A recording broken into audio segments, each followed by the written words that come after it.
Christensen, and I'm the coordinator of officials for IFAF in Europe.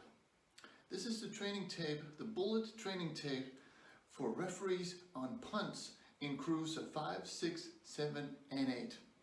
Now keep in mind this is a baseline, so it's up to you to add your own flavor, to add bullets to the list, so to speak.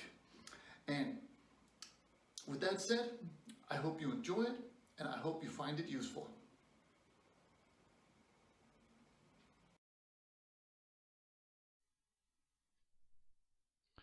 So on this first play, the basics are the same. We count team A, communicate with the umpire, check substitutions, down and distance. Obviously, that's going to be fourth down, more often than not.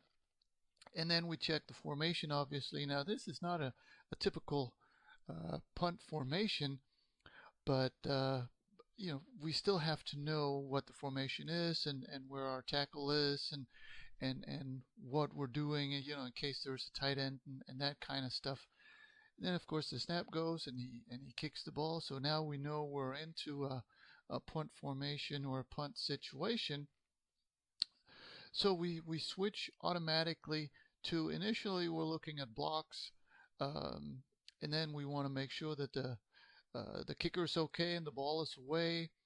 And then once the ball is away, we're cleaning up around the kicker here. Nothing is happening to him, so that's fine. And then we get alert for a run back.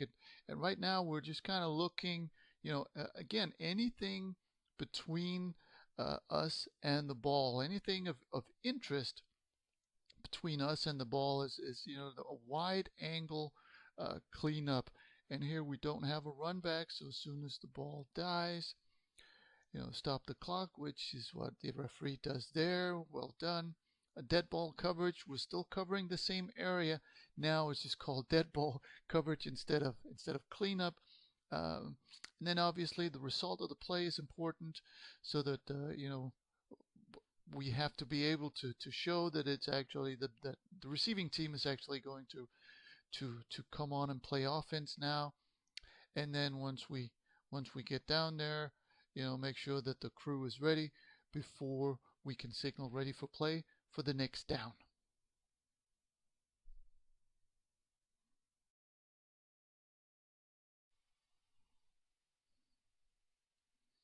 Play number 2, obviously the same principles apply, and here we have a better punt formation, but it's still count team A, make sure the substitutions are gone. Obviously on a punt or typically on a punt, we will have a lot of substitutions, so we need to stay on top of that. Down and distance, again, probably fourth down, but if it's fourth and less than 5, we need to know that just in case there's a 5-yard penalty on the defense.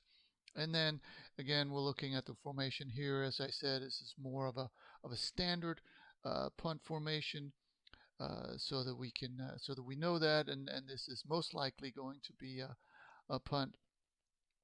And typically I would be focused in on the up backs, with the punter out of the periphery of my eye. And then if he does a normal punt movement or normal motion, then I don't pay too much attention to him. Once he jumps up to get the ball or has to bend down to get the ball, now he gets my full attention. And here the snap goes. We're looking at blocks in front of the punter. And as soon as he kicks the ball and the ball is away, there's no threat to him. We can clean him up and be done with him. And then as soon as the return starts, which it doesn't here, but if we had a return, then we would start looking at that. But again, here we're looking at anybody between us and the ball. So pretty much a large part of the field.